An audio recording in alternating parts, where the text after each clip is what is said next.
Sinisiris ko ngayon about spiritual warfare.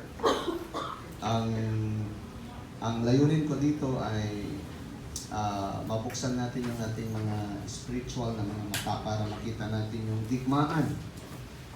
Noon pa man din hanggang ngayon, may digmaan na yan. Okay? Alam nyo, all truth is parallel. Kung anong nangyayari yung digmaan, di ba? Pinagagawan yung ano sa ano yun, South China Sea, sa West Philippine Sea. Okay? Between China at yung mga different neighboring ASEAN countries tulad ng Pilipinas. So, ang pakay ko dito ay nasa labanan tayo. Sabi mo nasa labanan tayo. Wala tayo sa playground. Wala tayo sa picnic. Wala. Kaya sa end times, i-build ng Lord yung kanyang army, mga sundalo. Okay? Yung kanyang church para makipagdigma, lumaban. Okay?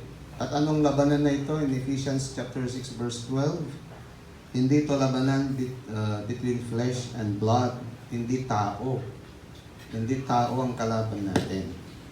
Kundi yung mga rulers, principalities, speaking of demons. Okay?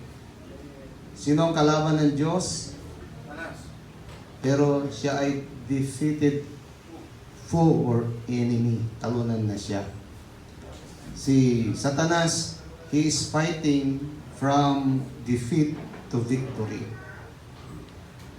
Okay? Pero tayo, we are fighting from victory to victory. Okay? Okay? Talunan na siya. Pero, bakit pa rin siya nagpupursige? Kasi ang pinaka layo niya, number one, is to deceive people. Sabi mo, deceive. Once na na-deceive niya ang mga Christians, doon niya natatalo. Ganyan ka rin. Halimbawa, yung isa talunan na. Pero bakit nagtagumpay pa rin siya? Kasi nandaya siya. Okay, nanloko siya. So, yung deceit, deception, yan ang ginagamit ni Satanas. Noon pa man din, sa buhay ni Eva at saka ni Adan, yung ating mga ninuno, na-deceive sila. Kaya sila ay nahulog sa pagkakasala. Okay? Kaya hanggang sa ngayon, okay, si Satan ay deceiver. But si Satan, hindi siya everywhere. Hindi siya omnipresent. Hindi katulad ng Lord. Ang God ay omnipresent. He is there. Everywhere nandito ang presensya ng Lord. Kitang-kita niyang lahat. Pero si Satanas, meron siyang isang lugar lang at meron siyang inilagay ng mga yung tinatawag nating kampon ng kanyang kadiliman, mga demonyo. Meron din siyang mga sundalo. Okay, may mga kanya-kanyang ranggo. Okay? Kaya huwag kayong matatakot ha. Especially yung mga baguhan. Okay? Para maunawaan ninyo na ang labanan natin, ang kalaban natin ay hindi tao. Hindi tao. Okay? Hindi yung taong kumakalaban sa iyo o galit sa iyo o yung taong nagsasabi ng mga masama sa iyo. Oh, hindi sila. Okay? Kaya ito ang pag-aaralan natin ngayong umaga. Characteristics of demons. Yan. In the book of Mark, chapter 5, verse 1 to 2. Doon muna tayo. Pakibuksan nga yung Mark chapter 5, verse 1 to 20 at tayo magbabasa muna.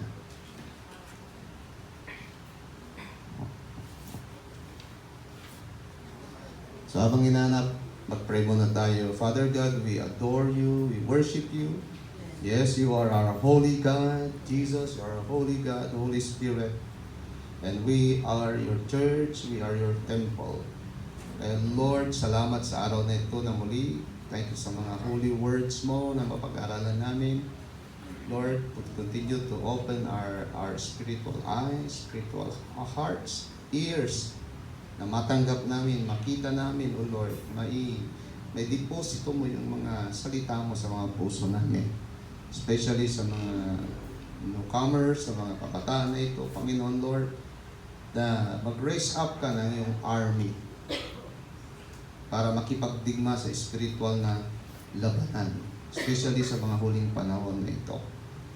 Na ang kalaban namin ay hindi tao, kundi mga principalities, powers of this dark world, Panginoon. Salamat po, Lord, Holy Spirit. Gabayan mo po kami sa aming pag-aaral. Bigyan mo kami ng mapagtanggap na puso sa araw na ito. This we pray in Jesus' name. Amen. Mark chapter 5. Okay. O, dito na lang. Wala yan.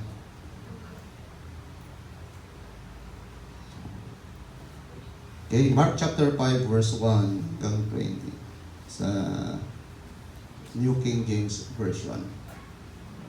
Ayan na lang. Okay, basahin natin. Nagbasa tayo ng dalawa. Okay? Mauna na ako. And they came over unto the other side of the sea into the country of the Gadarenes. And when he was come out of the ship, immediately there met him out of the tombs a man with an unclean spirit. Basahin nyo, 3 and 4.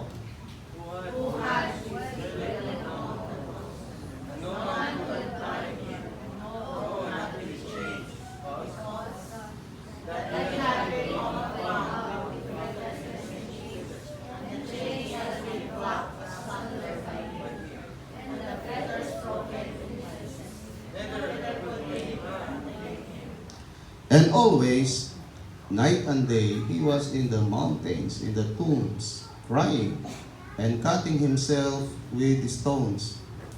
But when he saw Jesus afar off, he ran and worshipped him. 7.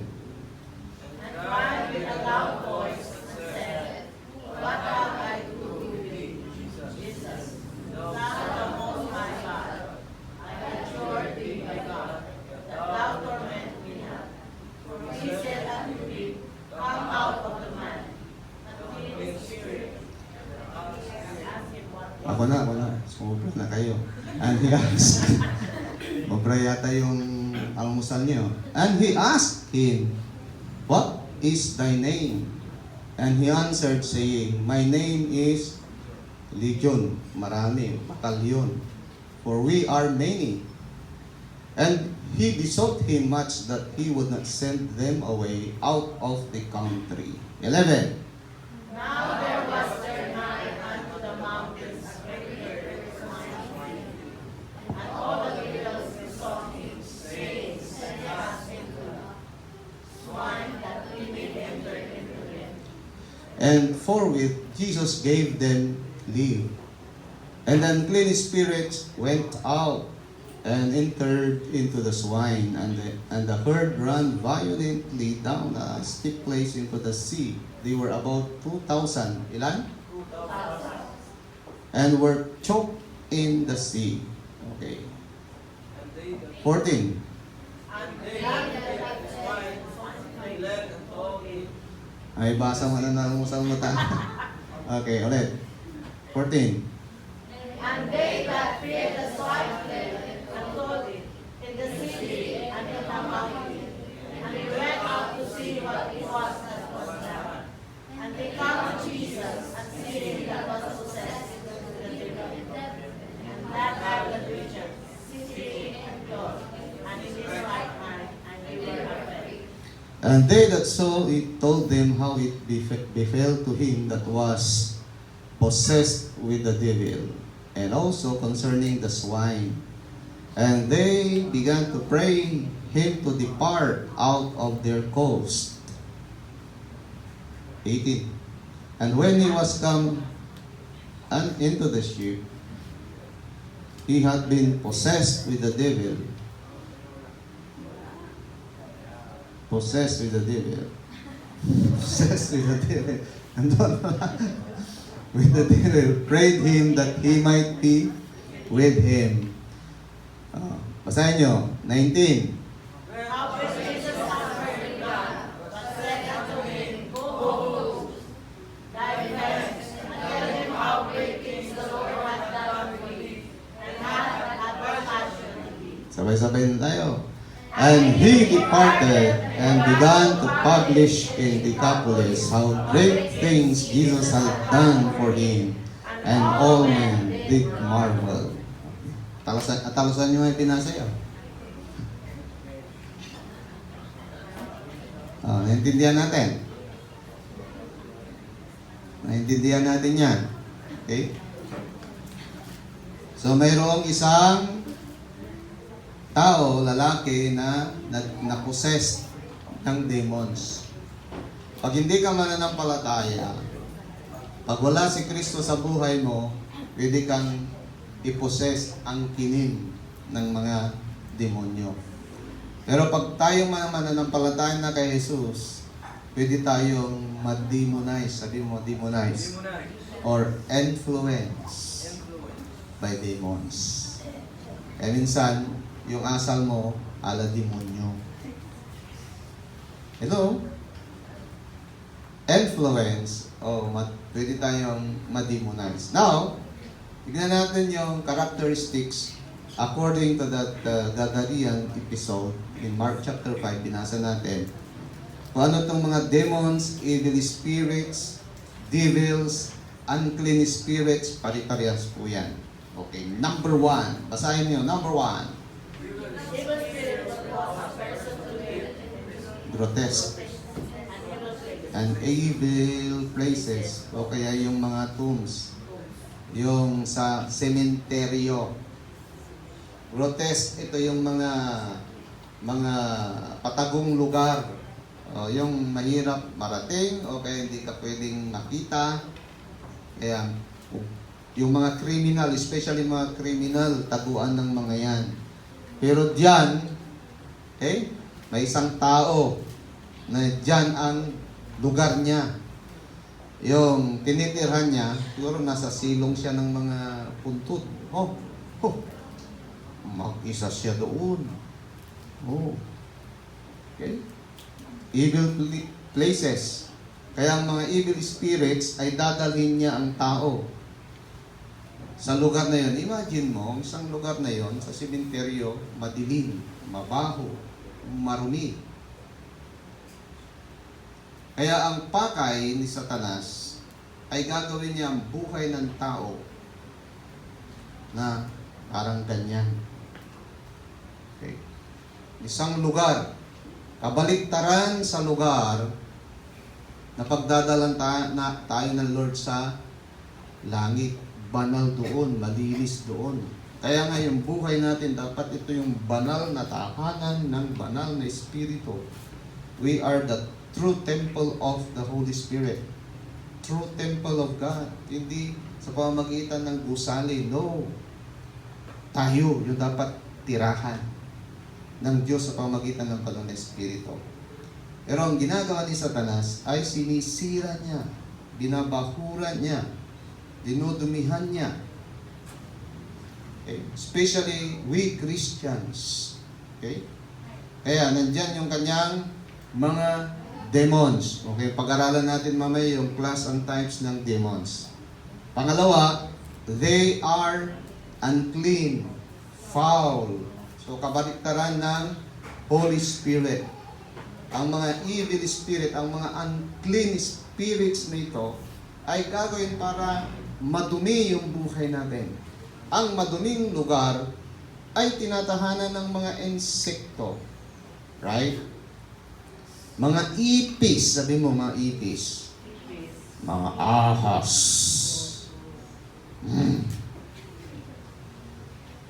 Yan ay mga sumisimbolo sa mga demonyo. Yung mga insekto. Okay? Dapat maglinis tayo sa bahay. Amen. Malinis tayo sa ating mga katawan. Pero yung kwarto mo, hindi mo nililinisan. Nililinisan mo, doon lang sa, pero yun sa mga gilid-gilid. Yung mga corners, hindi mo nawawalisan. Diyan ang marumi. Nandiyan pala yung mga worms. Nandiyan pala yung mga uod. Hello. Okay? Oh. Malinis ang katawan natin. Pero yung parteng hindi nakikita, o tingnan ko nga kung malinis. Yung tainga mo, yung pusod mo, nililinis nyo ba yan? Baka kayo ng cotton buds, tapos lagyan nyo ng oil, linisan nyo. Tapos ng mga... Okay. Hello? Okay? Because they are unclean. Yan ang gusto ng mga demons. Napuntahan yung mga patago. Sabi mo, patago. Hala kayo ha, pag kayo ay mahilig sa patago, secret. Ano yan? Secret. Secret kayo dyan. Yan ang gustong pasukan at tirahan ng mga demonyo. Hey. Amen? Sila yung mga foul. Okay? They love to have humans torture and hurt themselves. So, kita natin yung tao na yon. Sinusugatan niya yung kanyang sarili. Araw at gabi. Okay? Maririnig mo. Doon sa sementeryo, may humihiyaw doon. Oh! Ay, aso pala yun. Magmusto ng aso yun. Araw at gabi. Because natu-torture yun. Okay? Sinasaktan niya ang kanyang sarili. Next. Multitudes, legions can inhabit one person. Tingnan nyo, sa isang tao, pwedeng tirahan ng 2,000 demonyo yan. Grabe. 2,000 demons. Okay. Ang mga demonyo, intelligent. Di ba yung tao nakikipag-communicate? Mga demons ang nakikipag-communicate kay pwede silang magrason. But they can cause illnesses, both mental and physical. And can give extraordinary strength. Yan sa Acts chapter 19 verse 16 sa Sons of Sceva, si Paul nagpipreach at nagde-demonstrate by the power of the Holy Spirit, nagkakas out siya ng demons, ginaya siya. May mga gumagaya sa kanya. Yan, yung 7 yata na yan na anak ni Seba. Pero sabi ng mga demonyo, ang Diyos kilala ko, si Pablo kilala ko, pero sino kayo? Sino kayo? Kaya ang ginawa ng mga demonyong ito, pag binasa niya sa verse 16, okay? Okay? Sinakyan sila ng mga demonyo. Sinaktan sila at sila ay mga hinubaran. Oh. Sila ay bold. Pag sinabing bold, kita na lahat. Di ba? Amen? Oh. Pag singkit, wala kita. Malit kita. Pag muldagat, malaki kita. Pero yung bold, kita na lahat. Okay? So mahirap din yun. Yung nagpapalayas ka ng demons. Pero sabi ng demon, kilala ko ang Diyos, kilala ko. Ibig sabihin, nakaalis nila yung authority. Pero sino kayo? Hindi ko kayo kilala. Kaya sila'y binalikan. Okay. Malalakas yan. Dito sama ko pa si Tatay Manuel noon. Iwan ko kung sinanay ko ni Pasha nakasama. Nag-Bible study kami dito sa Paris. Sa Isguera family. Alala niyo nanay?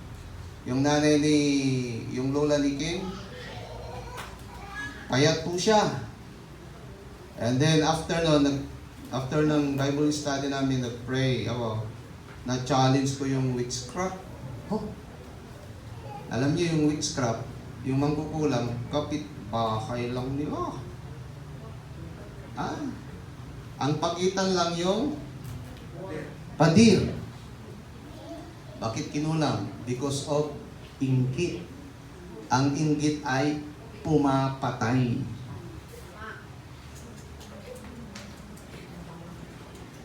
Kaya ang lakas niya, oh. Kasama ko si Tatay Manuel, ilang kami noon, ang lakas niya. Tapos yung mata niya, bumaliktad. Wala na yung itim. Tapos, ang boses niya, hindi na niya boses. Oh. Okay. So in short,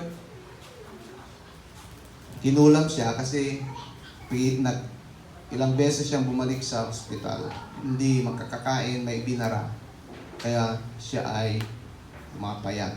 May ibinara pala dito na hindi makita ng mga doktor. Kasi sa spiritual yun eh. Spiritual yun. Okay, hindi nila ma-detect. Okay? Kaya napalaya siya. Ang kaso nung namatay yung nanay, ipinasa niya yung kapangyarihan niya sa witchcraft na kanya sa kanyang anak. Okay. So, may na-challenge story ako doon sa Tisan. Dito sa mga aldan, dahil mangkukulam. Dati. Kaya tumingin ka sa iyong katabi. Pag hindi nakatingin yan, mata sa mata, mangkukulam yan. Ibig sabihin, may witchcraft yan. Okay. Tumingin ka, mata sa mata. Eyeball to eyeball. Kaya, ang mga mangkukulam, kampo ng kadiliman, samantalang tayo ay sa kaliwanagan, pag tinitigan mo yan, hindi makatingin yan. Kaya yung mga hindi makatingin sa tuwid, may something wrong. Sabi ni Mr. Wong, something wrong. Hello? Nandiyan pa ba kayo? Okay? Napakalakas ang mga yan. Kaya hindi mo kakayanin kung sa lakas mo lang. Kailangan mo ang lakas at kapangyarihan ng Lord. Kaya sabi ng Bible, be strong in the Lord and in the power of His might. Bilang isang sundalo ng Diyos, hindi sa pamamagitan ng ating mga lakas. Kahit sabihin mong nagbabody build ka pa. They have names, legions. Dami. Ito, sa Ministry of Deliverance, pag nagpapalayas ka, be specific. Pag tinahin mo, kayo mga demonyo, lumayas kayo! Sabi ng mga demonyo, sino kayang pinapalayan sa atin? Hindi naman banggitin yung pangalan natin. Okay? Pag sinabing, ikaw na demonyo ng kasinungalingan, lumayas ka. Ito, kasinungaling ka, lumayas ka daw. In Jesus' name. Susunod ang mga yan. You know? Kaya, be specific. Kaya kapag may na-discern kayo, at especially yung mga nakakakita dito, yung sinasabi nilang may third eye. Sino yung nakakakita dito ng multo, may third eye? Mamaya, pagpipray ko kayo. Okay? Kumukuha ako ng team ko sa Ministry of Deliverance.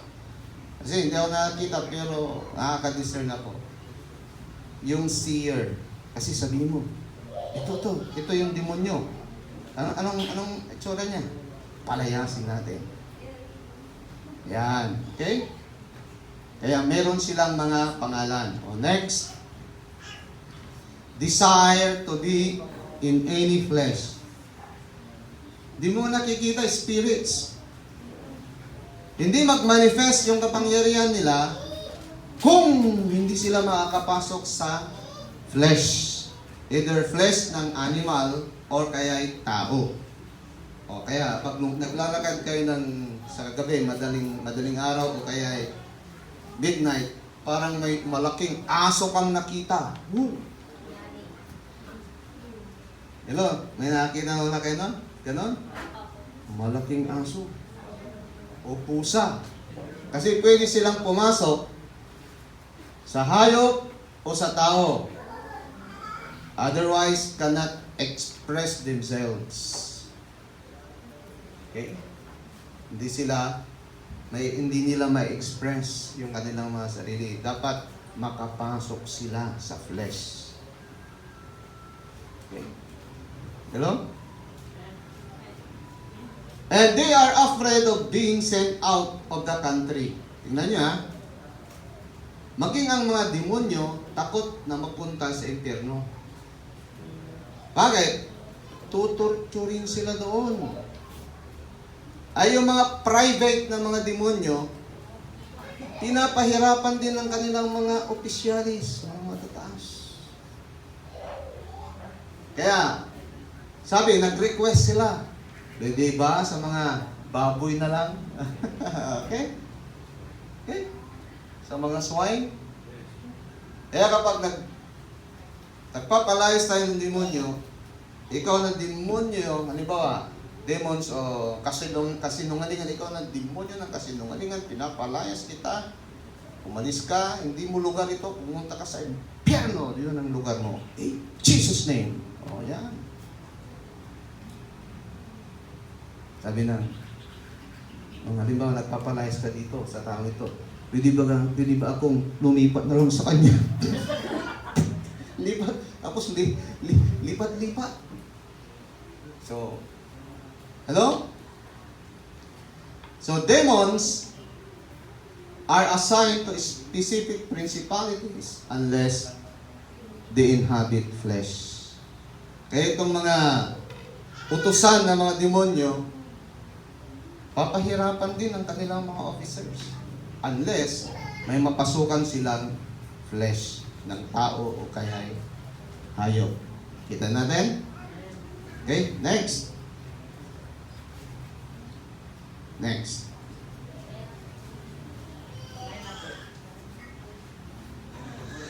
They know the word of God.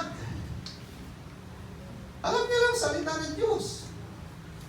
Kilala nila si Jesus, the Son of God, and called Him the Son of the Most High God. Baka mas marami pa silang alam na salita ng Diyos. O, sino dito ang may alam na salita ng Diyos? Memory verse. Eh, challenge ko kayo ulit. One verse, one memory verse, one meal. No memory verse, no meal. Breakfast, lunch, dinner, merienda. Oh. Kapag nag-memorize ka ng Word of God, yan ang sandata mo. The Word of God is the sword of the Spirit. Kaya sinasabi mo, it is written. Nung tinukso si Jesus, how many times siyang tinukso? 3 times. Unang tukso ka sa kanya ay yung tukso sa tiyan. Kasi nag-fasting siya yan. 40 days, nights, no water, no food. Eh, siyempre magugutom ka, di ba? Kaya tinukso siya. Sabi niya, Satan, gutom ka na. Pwede mo naman gamitin yung kapangyarihan mo. Okay? Yung mga ito, gawin mo tinapay. Ay, sabi mo nga, kung wala kang Word of God, ay, oo nga. Unga ka ng unga. Pero ginamit ni Jesus yung Deuteronomy chapter 8 verse 4. Ano sabi niya? It is written. Nasusulat. Ang tao ay hindi lang nabubuhay sa tinapay. May kasama pang palaman. Amen ba? No, amen. Palaman. It is written. Man shall not live by bread alone, but by the words that comes from the mouth of God. O, tingnan nyo, ang tao hindi lang na bubuhay sa pamagitan ng tinapay, kundi sa pamagitan ng salita ng Diyos na lumalabas ng mumutawi sa bibig ng Diyos. So, alam niya yon. Pagkatapos, pangalawa, tinukso siya sa power naman, kapangyarihan. Nasabi niya, di ba yung mga angels mo, sasakitin ka pag Nagpa-ihulog siya. Power naman yan. Ang una dito, sa flesh, pag gusto ng flesh. O, di ba nung narasan kayo? Ano? Ang patang sulong. Pero nakapangang kalabong lang. No. Okay. Then power. Sabi ng Panginoon. Anong sagot ko din ng Panginoon? Okay. Totoo naman, may power. Sasakitin siya ng mga angels. But do not tempt the Lord your God. Okay? Huwag mong tuksoin. At pangatlo, sa riches naman, kayamanan, pinakita niya. Sabi niya, nakikita mo bang kayamanan ng mundo ito? Sabi siguro ni Diablo, akin ang mga yan. May offer siya. Satan is the God of this world, small g. Ibig sabihin, kung mayroon man siya, ninakaw lang niya yun. Hindi niya pagmamayari yun. Ang isang bagay na nakaw, hindi mo pagmamayari, pero nasa iyo. Amen? Yung mga magnanakaw ng cellphone. Marami silang cellphone, pero hindi sa kanila. Ang nagmamayari ang mga yun, yung mga taong ninakawan nila, snatch sa nila. Okay. Pero sabi ni Jesus, ito talaga ni Satanas, bobo talaga. Ini-offer niya yung hindi kanya. Hindi niya ba alam na sa akin yan, ako lumalang yan sa kanya. Okay. Ano sabi ni Jesus? Worship God only. Si Satan nag-offer para sambahin mo lang siya. Alam niyo? Kaya si Jesus nagtagumpay at kinamit niya ang Word of God. Yun yung sword of His Spirit sa pag sinabi mong, it is written! Kaya lang pag di mo masabi, it is written. It is written. Hindi mo nyo, sige, bakit hindi mo, hindi mo mabunot. It is written. Basta. Sasabihin pa ng demonyo, alam ko sasabihin mo, ganito yan. Kaya tayo. So you need to learn. Reading the Bible. Hindi ka matututo. But studying the Bible, matututo ka. Para huwag kang maging ututo. Kaya mo sa katabi mo, para huwag kang maging ututo. Dapat matuto ka. Aral ka ng salita ng Diyos. Sino dito ang may Bible? Sa mga newcomers, sino walang Bible? Okay? Bigay tayo, may marumay na kayo, dapat bigay ng mga New Testament Bibles sa kanila. At turuan nyo sila. Involve nyo sila sa mga cell groupings. Nandiyan ang mga pag-aaral. Sa mga cell groupings, dyan kayo talaga matututo. O, dito na tayo. They are subject to Jesus. Okay? Sinong tumalo kay Satanas? Si Jesus, sa pamamagitan ng kanyang kamatayan.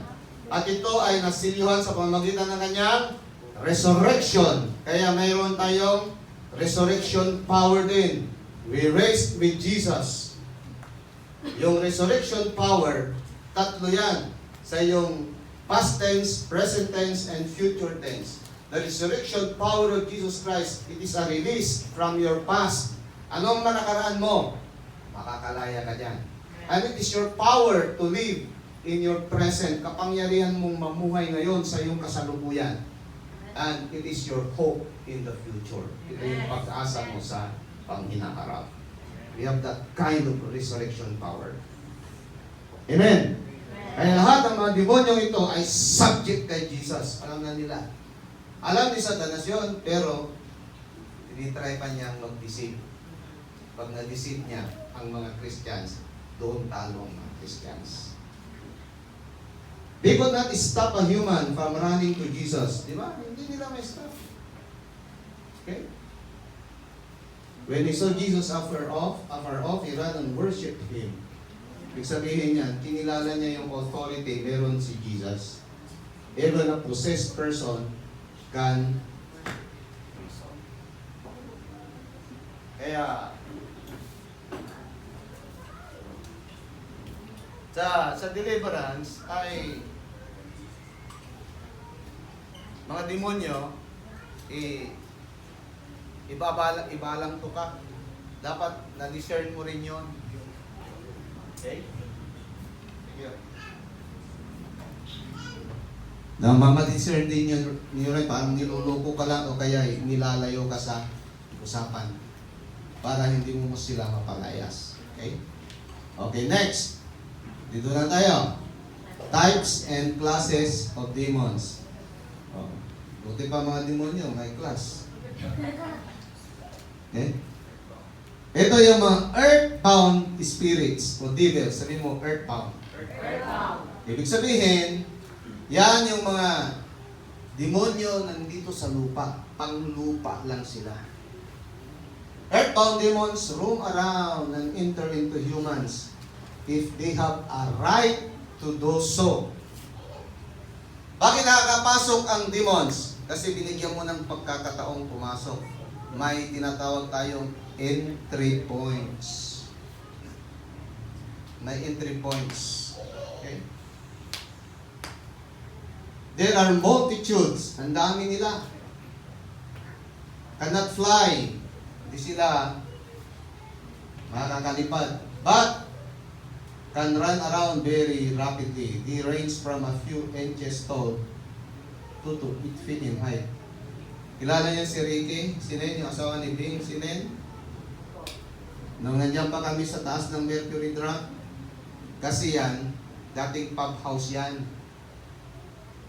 Alam niyo yung pub house? Yung mga nagkaganyan. Oh.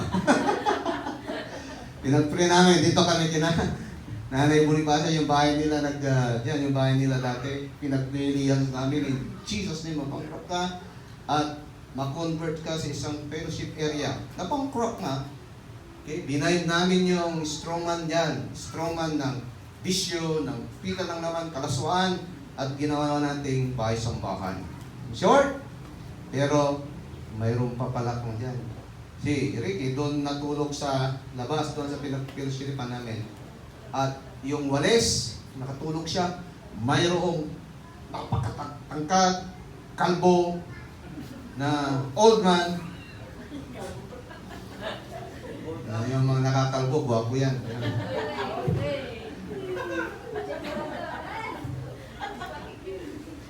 Sasaksagan tayo yan. Amay, walis! Pero nung sinabi niya, in Jesus' name, talagang nagtapon. So yun yung strongman sa lugar na yan. Okay. Tingnan niyo? They often smell bad, foul. Parang asopri ba? Parang nakakamoy kayo nun? Okay? Di ba sa impyerno mga asopri, parang kaya, di ba? Hindi yung katabi mo Bakit? Smell bad, kulang ng paligo. Okay? Amen. Walang ng paligo. Okay? Some appear as dark shadows, some human-like, some animal-like, some half man, half animal, some walk around. Kaya, hayop, kalating hayop, kalating tao. Nakakita na kayo? Sino nakakita dito? Taas ang kamay. Nakakita kayo ng gano'n? Okay. Pero kayo matakot. Dahil si Satanas o kaya yung mga demonyong kinakatakutan ninyo ay takot sa inyo. Dapat no. Antayo. So authority, yawalag sila tayo. Hindi Jesus. Okay. May topic ako dyan isang topic yan. Tuturo ko rin sa inyo pagpunta ko dito. Yung believer's authority. Anong authority meron tayo kay Jesus? Okay. Okay, next. Legends and myths of ancient civilization are often no more than demons, counterfeiting gods. Di ba yung mga Diyos-Diyosan ng mga iba't ibang bansa, mga demonyo yun. Nag-a-appear sila na sila yung mga Diyos nila. Okay? They love to be worshipped. Why? They love to be worshipped. Si Lucifer, because of pride, gusto niya kasi katulad siya ng Diyos para sambahin siya. No. Isa lang ang creator. Making si Lucifer, angel yan. Nilikha din siya. Kaya lang, because of pride, ibinagsak siya dito sa lupa. From heaven to earth. Kaya nandito si Deo. At may mga nakasama siyang mga fallen angels. May naisama siya. Nagsama pa siya. Pero mas nakakarami yung naiwan. Sabi nila mga scholars, 1/3 yung nakuha niyang mga plan. Samantalang mga naiwan, 2/3. Mas marami pa.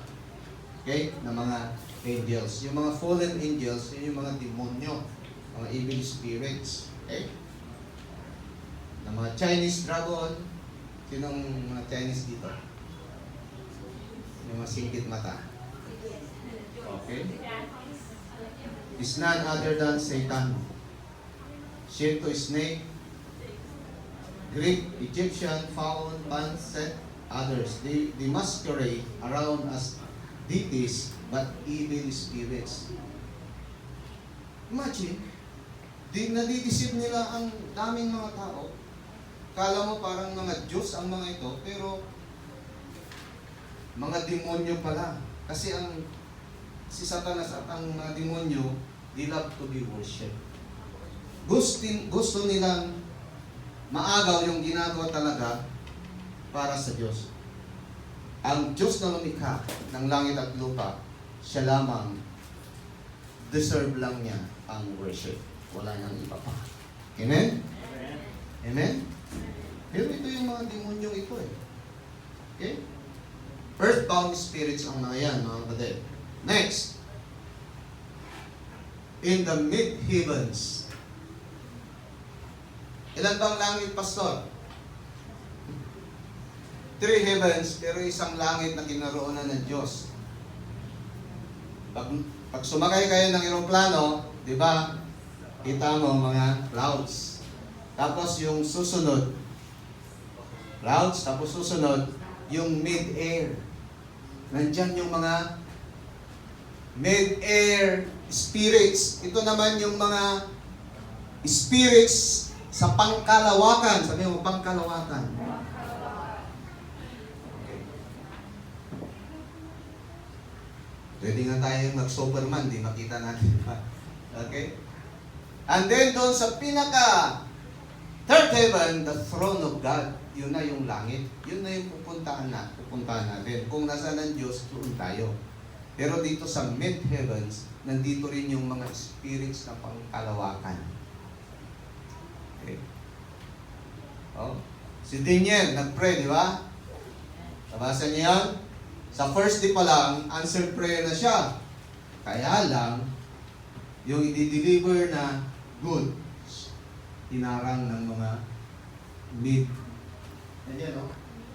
mid-heavens principalities. Ito yung mga pirata o kaya mga bandido. Kaya ang ginawa doon, nakipaglaban muna si yung anghel. Anong natalo niya? Dumiritso yung goods na deliver sa atin. Answered prayer na on the day we pray. Pero kinakailangan mo pang makipag-warfare dahil may pipigil dyan. Umipigil ang mga demonyong mga ito. Minsan pinagpipray mo yung tatay mo, kapatid mo, nagiging worse. The more niya nagpipray ka, naging worse. Pero answered prayer na yun. Huwag kang tumigil. Hanggat mabind mo, hanggang tagumpayan mo yung prince na yan, and then, ma-release na yung goods, darating na sa'yo. Mapasakamay na sa'yo yung answered prayer na yan. Amen? Amen. Ito naman yung sa mga atmosphere, around the earth, atmosphere yan. They are the rulers and are more powerful. Ito yung mga matataas ng ranggo. Ito yung mga kinakatakutan ng mga earthbounds, ng mga demons, kasi pahihirapan sila. Maliban lang kung makapasok sila sa flesh. They can fly, but choose to stay in the mid-heavens. Hindi rin sila pwedeng masunurin din ang mga ito eh. Pag sinabi ni Satanas, dyan lang kayo, doon lang sila. Buti pa itong mga Buti pa itong mga demonyong ito, masunurin sa kanilang amo. Okay? Pero sa mga Kristiyano, pag sinabi, diyan ka, dito ako. Huh? Mas masunurin pa nga yung kalabaw ko dati. Pag sinabi ko sa kalabaw ko, ho! Hinto. Pag sinabi mong hi, lalakad. Ngayon, mga kabataan, pag sinabi mong ho, sabi, hi! Sabi nila. Pag sinabi mong hi, hu! Sabi nila. Ano ba? Okay, pero sabi mo, wala dito yon. Wala dito yon. Okay? Okay? Okay. Mga nanay, masusunurin pa yung mga kabataan dito. Dapat no. Dapat no. Okay? At ito, ang mga mid-heavens, demons na ito, devils, often referred to as strong men and ruling spirits. Kaya, they must be bound. Tatalian mo sila. Kaya, bago mo makuha yung mga spoil na yan, talian mo muna sila. Di ba sa mga magnanakaw? Okay, pag nagising ang tao, tatalian nila. Mali ba? Papatay na tatalian. Pag natalian ng mga yan, sa kanila nanakawin yung mga alahas, anong bagay-bagay sa bahay. Amen? Okay? Yung mga earthbounds, utusan mo lang yan, lalayas. Pero itong nasa pangkalawakan, ito yung mga medyo malalakas. Okay? They sit on thrones and have dominions, kaya nga, prince of the power of the air. May kanya-kanyang prinsipe yan. They are connected with the spirits on earth and love to give orders. Diyan sila sa pangkalawakan. Sabi na, ikaw na demonyo dyan, sa Mangaldan. Diyan sa Bare. Mangkulam kalitan. May order sila. Kaya ang ginagawa namin minsan, nagkakat tayo ng communication. Di ba sa labanan, ang unang tinitira ay yung may mga radyo para hindi sila makapag-communicate doon sa headquarters nila, sa mga generals nila. Okay? Yung mga earthbounds, mga demons, naghintay sila ng command, order doon sa pangkalawakan. Okay? Depende yan. Depende rin sa mga lingkod ng Diyos. May pantapat ang diablo. Yan. May mga ranggo. Okay? Pag medyo di ka malakas, private lang yan. Pero pag alam niyang nandito, papagamit ka, sa worship team ka, nako, may ranggo na lang. May rank na yan. Hello, sino dito ang mga nasa worship team? Sino dito yung mga may ministry? May ranggo, may tatapat si Diablo, si Satanas. Okay, next. Nandiyan pa ba kayo? Mga ninantok, malapak. Mga gising, pumalapak. Oh.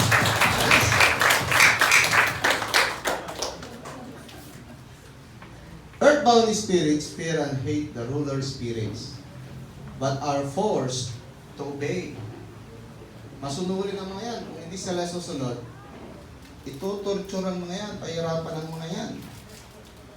The larger demons are stronger than the smaller ones and rule with an iron hand. Cruel ang mga yan. So, Satan's kingdom is ruled through pride sa taas. Fear sa baba. O saan ka pa? Di ba? Pride. Tapos fear.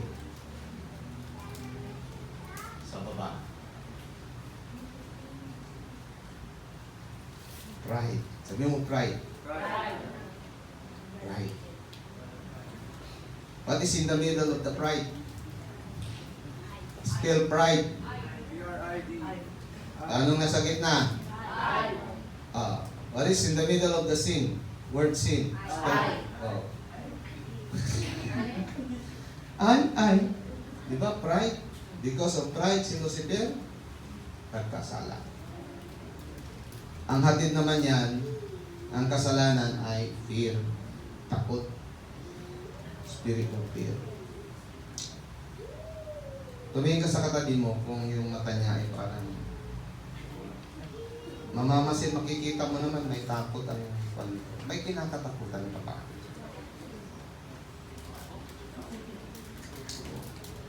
Ano na kaya kung hindi na ako makapag-asawa? Kaya.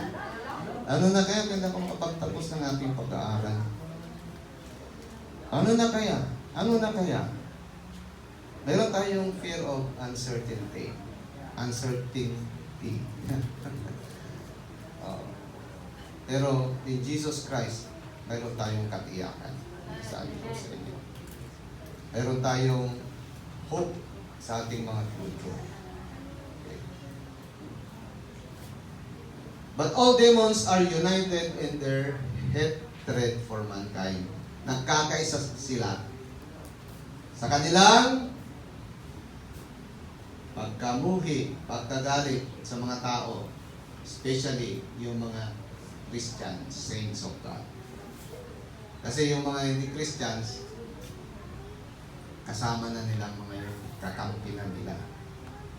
Tayo, na nakipagrelasyon kay Christ, tayo ang kinakalaban niya. Na dati kasama natin siya. Sabi niya sa iyo, bumalik ka sa akin. Daming naghiwalay, di ba? Okay? Okay? Dati kasama mo si Satanas. Love mo siya. Ibig sabihin, nung hindi pa tayo Christians, yes. Love natin siya, kayakap natin siya. Pero nung tinanggap natin si Jesus Christ as our personal Savior and Lord, nakipag-break tayo sa Kanya. Satanas, ayaw ko na sa'yo! Sa alay pernong pamumuhay. Gusto ko naman dito sa ala langit na pamumuhay kay Jesus. Di ba? Ngayon, hinahabol-habol ka ni Satanas. Ayaw kanyang bitiwan. Gusto kanyang bumalik.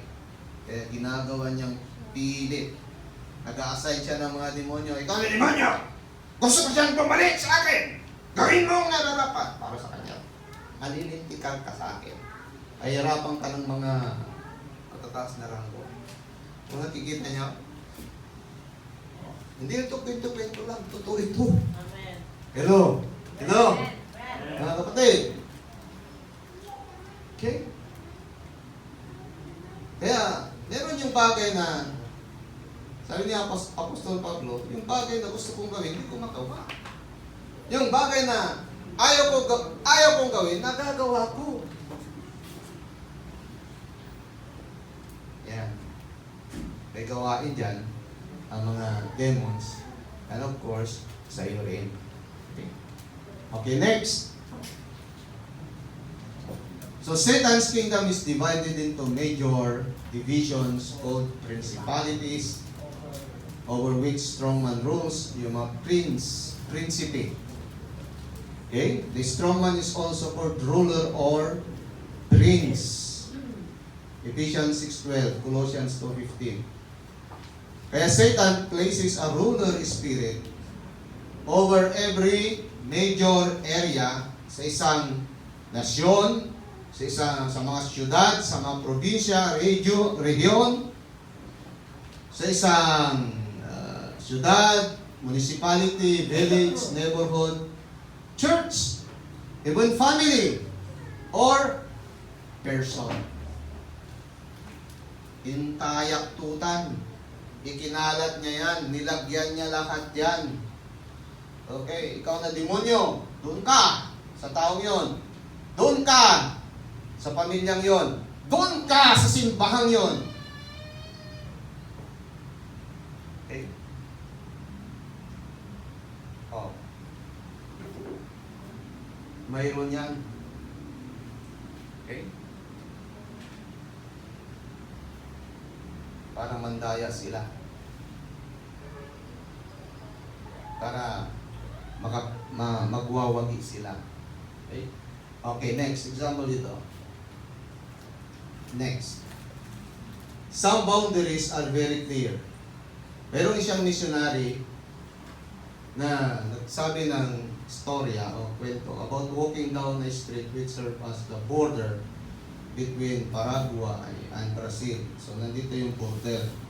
Okay? Dito sabi natin Paraguay and Brazil. A woman refused to accept Christian truck. No-offeran siya dito ng Christian truck. Ayaw niya. At nung pumunta siya, lumampas sa boundary, the same, in-offeran siya ng truck, tinanggap niya. The same person. Ang pinagkaiba lang, dito, bakit din niya tinanggap? Hindi pa bound yung strongman. Sabihin na natin strongman na religiosity. Okay? Dito, bakit niya tinanggap yung babasahin yun? Kasi bounded na yung strongman. Okay? Kaya may mga lugar na bakit ang hirap mag-share ng Word of God? First, mag-warfare ka dyan, i-bound nyo yung spirit na yun. Anong klaseng spirit? Yung pagka-religyoso. Yung mga occultic cults. Okay? Mga maling turo doon. So, ang dami. Meron naman doon sa India. Okay? Yung sa alak, drunkenness. Yung prinsipyo na yun. Aray totoo di man, buwangas. Yung mga bote, nilagay lang yan dyan sa kalsada. Yung mga baka doon, parang diniyudyos nilang mga baka. Itong mga baka doon, naglalakad yan. Papasok sa bahay mo sa kalsada, may nakitang mga bote, na yung mga tira-tira pa, tinutungga din. Pati mga baka, lasinggero na rin. Oh. So yun yung prinsipe ng kalasingan o pagkalasinggo. Kaya makita niyo sa isang mga lugar, isang lugar naman ito, ang mga taong nabubuhay dito, masusugal ira. Matungit ira. O meron yun. May nilagay ang diablo doon ng espiritu na yun. Diyan sa parte ng Arellano, di ba? Punta kayo dyan. Yung mga kalaswaan naman dyan. Minsan nga, hinihintay ko si Milking, magdadaling ng Baguio. Pumarada ako doon sa Arellano. Kaparada ko, may nagpa-plus light. May lumalapit sa akin. Akala niya, customer ako. Umalis ako kaagad. Okay. Naalala niyo nung dito sa mga gano, diyan kami, nag-aanoin kami ng mga bear houses. Alas 10 ng gabi, kita kami dyan, nagpapalakas kami over alas 12 ng ating gabi. Nag-aanoin kami ng mga bear houses dyan. Yung mga strongman diyan, may mga nagsasara. And bago mag-November 1, di ba, pista ng patay, ang mga mangkukulam, yung bisperas, diyan pala sila kumukuha ng kanilang powers. Sino dito dating mangkukulam? Ay, cute yun. Diyan sila kumukuha ng kanilang power. Kaya ang ginawa namin, bago mag-November 1, sama ko sila, Pastor Odin na diyan kami, pray kami, nagpalakas kami, nagpa-cover kami. At alas 12 ng gabi, pumunta kami sa simenteryo ng mga Aldan. Doon. Okay. Nagbayad kami at nag-redeem kami ng communion. Pero mararamdaman mo, tumataas yung mga mahirap na lang pag tumas yung... Kasi Pastor Rudy, walang buhok. Pag tumas yung buhok, delikado na yun, walang buhok. Hindi, mayroon pa naman ganyan no. Ganyan no. Ganyan no, tinatakpan niya. Okay. Tapos pumunta kami doon kay Puro Beng doon sa may pinunta pa kaming sabungan sa baka kayo man mamayari noon sa Mapandan. Nagsara yun. Ganun. Kaya may mga May mga demonyo talagang yan. Pag na-identify niyo ang mga demonyong ito, itali niyo ang mga yan. Ibaw niyo ang mga yan, palayasin niyo yan. Hallelujah. Hindi sila dyan. Amen? At ang dapat ilagay ng Panginoon dyan yung mga angels niya. Amen? Kaya may mga kabalit na tulad niya noon. Oh. Okay? Kabalit na nagiging fellowship area. Okay. May mga sinihan. Iwan ko dati doon sa Dagupan yata, nagkinawa na yun doon sa, ano yun? Doon sa,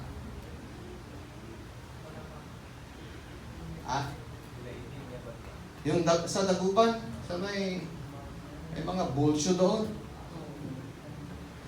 Okay? Dati pinagaganapan nila ano, tao yung mga i-battle mo mga demon spirit. Katabi ng Jollibee, ano na yun? Pinagpaparadaan. Malapit sa Hospital of Christ. So, hindi doon sa may Music Warehouse. yun, Music Warehouse. Napunta na kayo doon?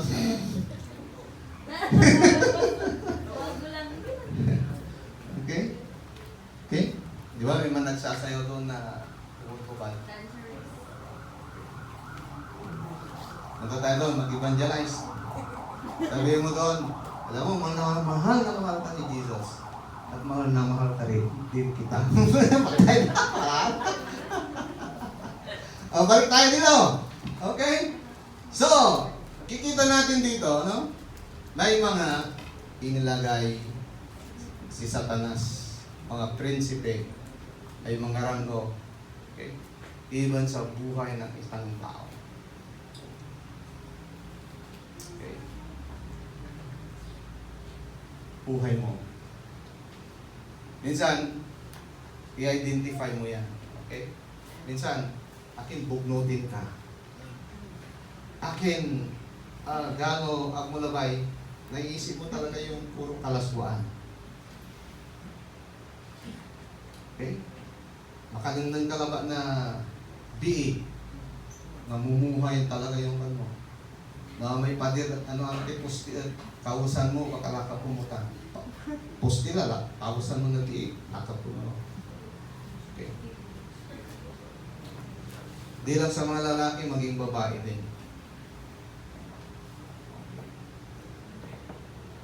Sa inyong pamilya.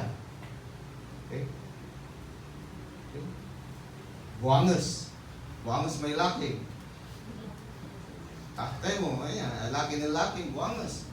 Dapat napaksutan mga yan. Okay? Iba, babaero, babero. Dumadali ko yan. Dalakero, mga ganyan. Yung katumbuyan, kabaklahan. Alam niyo yung katumbuyan, kabaklahan, up to 10th generation yan. Diba? 3rd to 4th generation, pero yung mga... Okay? Nilikha lang ng Lord, male and female. Hindi, si Adam at saka Eve, hindi si Adam sa sis Eve. Okay? Ginagawa ng mga demonyo ng mga yan. Okay? Dapat maging aware tayo niyan. Ikaw, halimbawa, dapat ituro sa kanila, Pastor, yung mga entry points. Yan sa mga ancestors mo. Dapat napaksulatan. Hindi na dadaloy pa yan sa buhay mo. Yung mga curses na yan, dapat blessing na. Kasi pag hindi mo pinutol yan, nandyan lang yan. Okay. Alam mo na nandyan, meron yung parang kamote na baging. Pag hindi mo inugat yan, tuo pa rin. Hanggang sa sasakupin nila yung fence mo. Dapat ma-uproot yan. So, bakit tinuturo sa inyo ito, mga kapatid? Alam niyo, dinadala muli ako sa Lord dito sa Ministry of Healing and Deliverance. Magkasama dapat yan. Anong healing? Especially sa soul. Nandyan yung emotion, intellect, and will. Dito, nakapagbigay ka ng entry points sa kaaway. Nagtampo ka, nagalit ka, ano pa, yung hatred, yung bitterness, unforgiveness, okay, inabuso ka nung maliit ka, ngayon gusto mong may patunayan ka at magiganti, alam mo, dapat mapupuli yan. Entry points ang mga yan. You need to be healed muna, inner healing, and then deliverance. Anong pagkakaiba ng deliverance doon sa freedom? Deliverance are release from your oppressor. Hanggang ngayon, yes, you are a Christian, pero na-oppress ka pa rin. Ang tagal mo ng Kristiyano, pero may na-oppress ka pa rin. May demons na nag-oppress sa'yo. Dapat makalaya ka dyan. You need to be delivered. And then, ano yung freedom? Deliverance from oppression. Pag napalaya ka na sa mga oppression, malayang-malaya ka na. Anong sinabi ng Panginoon? Once na pinalaya ka ng anak ng Diyos, malaya ka na. Pero alam nyo, ang daming mga Christians bounded ngayon. You need to be healed in your soul. Sa emotion, intellect, and will. Sama ng loob. Hindi ka pa nakapagpapatawad ng mga entry points na. Hello? Sama ng loob nyo sa mga magulang nyo. May mga dito, biktima kayo ng mga broken marriages. Maliit pa kayo, inabando na kayo ng mga magulang nyo. Yung naramdaman mong yon, entry point ng demonyo yan. Pag hindi ka na-heal dyan, mag-aasawa ka, magpapamilya ka, ganyan dito. Nandyan pa rin yung demonyo, hindi pa rin lumalayas. Kaya magtataka ka, ganito ang tatay ko, ba't ganito ako? Kagagawa ng demonyo yan. Kagagawa ng demonyo yan. Hello? Meron isang pastor sa Biblia. Problema niya hanggang ngayon. Kasi sinabi daw ng lolo niya, simula ngayon, gagapang ka. Anong gagapang ka? Sabi niya, gagapang ka sa kagwapuan. Kailangan niya ang pastor na yun? Kaya, problema daw niya, nagagapang siya sa kagwapuan. Sapagkat yung kanyang kagwapuan, wala sa mukha, nasa tubo. Ngiti naman kayo, yung isa seryoso na yun. Wala, joke lang yun, okay? Patalastos lang yun. Balik tayo, mga kapatid. Seryoso na ito, mga kapatid. Okay? So, tingnan nyo ha, doon kanina, okay? Sa individual, sa family. Family. So, ito lang. Una, individual. Ikaw muna. Pag nakaranas ka ng kagalingan.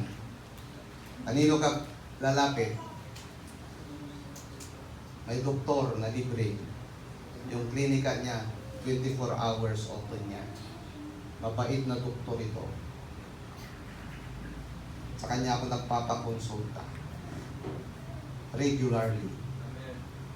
May sakit, walang sakit. Ibig sabihin, hindi nagpapa-check up ka dahil may sakit ka. No, para ma-maintain mo yung kalusugan mo. Si Dr. Jesus. Si Dr. Jesus. Kaya, ganito ang gagawin niyo mga kapatid ha. Maglista kayo. Yung mga inaasal mo, inuugali mo. Okay? Pero dito yung Kristiyano ka pero maayaw ka minsan siya.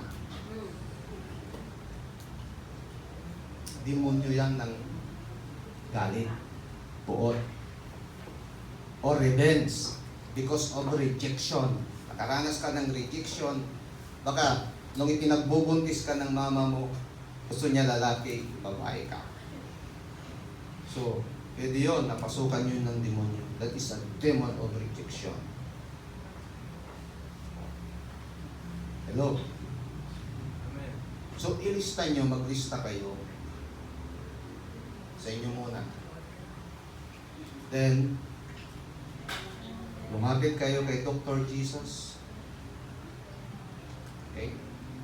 Di ba pag lumapit ka sa Dr. Jesus, atikin mo, yan sa Exodus mo. Dapat ganito ito. Tatanungin niya. O, di. Ikaw ang sumagot, ikaw ba nagbayad? Nagtanong lang si Doktor. Pero ang Lord, kilala ka niya. Kahit di mo na sabihin, pero you need to be honest, to be true kay Jesus. Totoo po yung alam mo na sa akin, Panginoon. Mabit ka sa Kanya, ask forgiveness. Okay? At mag-forgive ka rin sa iba. And then, pag na-inner healed ka na yun, kung di mo kaya, magpa-pray ka. Lahat, paalisin yung mga demonyo. May sulat mo yan. Anong mga pangalan ng demonyo? Okay? Amen? Yun. At pag napalaya ka na, ikaw ang gagamitin ni Lord. You will fight for your family. You will fight for your father, not fight your father, no? Yung father mo, lagi ka sinusuntok. Hindi si father mo yun, demonyo yun ang gumagawa sa iyo. Yung nanay mo, lagi kang sinasabing, biyo ka. Hindi si nanay mo yun, demonyo yun. Okay? You will fight for your father, mother, your parents, your mga siblings mo, mga kapatid mo. You will fight for your family. Amen. Yan. Ayan ang purpose. Kaya nawa, buksan ng Diyos yung mga spiritual na mata mo. At sabihin mo, Lord, ibilang mo ako sa army mo. Okay? The army of the kingdom of Jesus. The army of the kingdom of light. Amen. Doon makakaranas ng kalayaan. Kung tayo mapapalaya mula sa kahirapan, hallelujah, mula sa kasalanan, mula sa mga demonyo sa habang panahon naghari sa ating mga pamilya. Paglaban mo yan, tatapusin mo na yan. At pagkatapos niyan, pag nagawa mo niyan, declare that Jesus Christ is the Lord over your life, over your family. Amen? Pag ginawa natin ito, over this church, over this municipality. Pero nagsisimula yan sa individual. Nagsisimula sa akin at sa iyo. Kaya araw-araw yan, lumalapit ka kay Dr. Jesus. Hindi dahil masakitin ka, no? Pag napagaling ka na, lapit ka pa rin para ma-maintain mo yung kalusugan mo. Amen. Hindi mo mabigyan ng pagkakataon uli ng huwag. Anong pagkakaiba ng stronghold doon sa foothold? Stronghold is a place. Tanggulan yan. Taguan yan. Dati, ginawa tayong taguan ng mga demonyo. Tulad nung taong yun sa Gadil. 2,000 mga demonyo na tao. Palayasin ang lahat yan. At sabihin mo, Lord, ikaw ang aking stronghold. Gawin mo akong stronghold. Banal mong tahanan. It is a place. Ano yung foothold? Foothold, ito yung, sabi doon, don't give place to the devil. Huwag mong bigyan ng pagkakataon. Huwag mong bigyan ng puwang Kasi once na napalaya na tayo, at binibigyan pa rin natin ng pagkakataon for the second time, yung pinalayas mo na isa, mag-aanyaya yan ng 10 o 20, mas lalong dadami sila. Hello? Kaya i-maintain mo yung kalayaan. Amen? Kaya nakakaroon ka ng regular na check-up. At saka labanan mo ngayon. Pagpaparating pa lang yung mga demons na yan sa iyong kaisipan, i-rebuke mo na sila in Jesus' name. Paparating ang mga yan eh. Hindi sila makapasok kung sabi ng Bible, resist, submit yourself to God, resist the devil, and he will flee. So, submit to God. Ang gagawin ninyo, okay, magbasa kayo ng Bible, mag-aral kayo ng salita ng Diyos. Yun yung weapons ninyo. Kung mayroon kayong mga sa TV, mga ganyan, manunood ka ng mga yung grace for purpose. Nandyan yung mga warfare prayers, the Word of God. Buksan nyo yung mga cellphones nyo o sa TV nyo. Tandaan nyo, grace, hanapin nyo yung grace for purpose. Mayroon dyan yung panalangin sa warfare, panalangin tuwing umaga, panalangin bago kayo matulog, panalangin sa mga breakthroughs, o panalangin gusto mong magkaasawa, nandiyan dyan. Panalangin na ayaw mong magkaasawa, nandiyan. Oh, pag nag-pray kayo, yun yung mag-pray ka sa Word of God. Sinasabi mo, Panginoon, sa iyong salita, ganito, ganito. Okay. Okay. Nandun yung warfare prayer. Even yung mga curses being uttered unto us, paano nyo paglalabanan mga yan? Okay? Pero una muna mga kapatid, wala na ba? Yan. Ito, Satan's kingdom is ruled by hate, fear, power, pride, control. Control, witchcraft yan, manipulation, jealousy, inggit. There is no love in Satan's kingdom, but they are united in the hatred of mankind. Walang pag-ibig sa karya ng Diyos, ay karya ng Satanas. Pero may pagkakaisa sila para sa sirain ang mga tao. Kasi sira na sila. Sila ang mga kaharian ng sira. Kaya gusto kanyang isama. Papayag ka ba? Sila ang may kaharian ng pangit. Ikaw, napakaganda mo. Gusto ko niyang isama sa kaharian ng pangit. Okay? Hello? Papayag ka ba nun? Okay. Kaya ka ba? Kaya, simulan nyo ngayon. Okay? Hallelujah. Okay?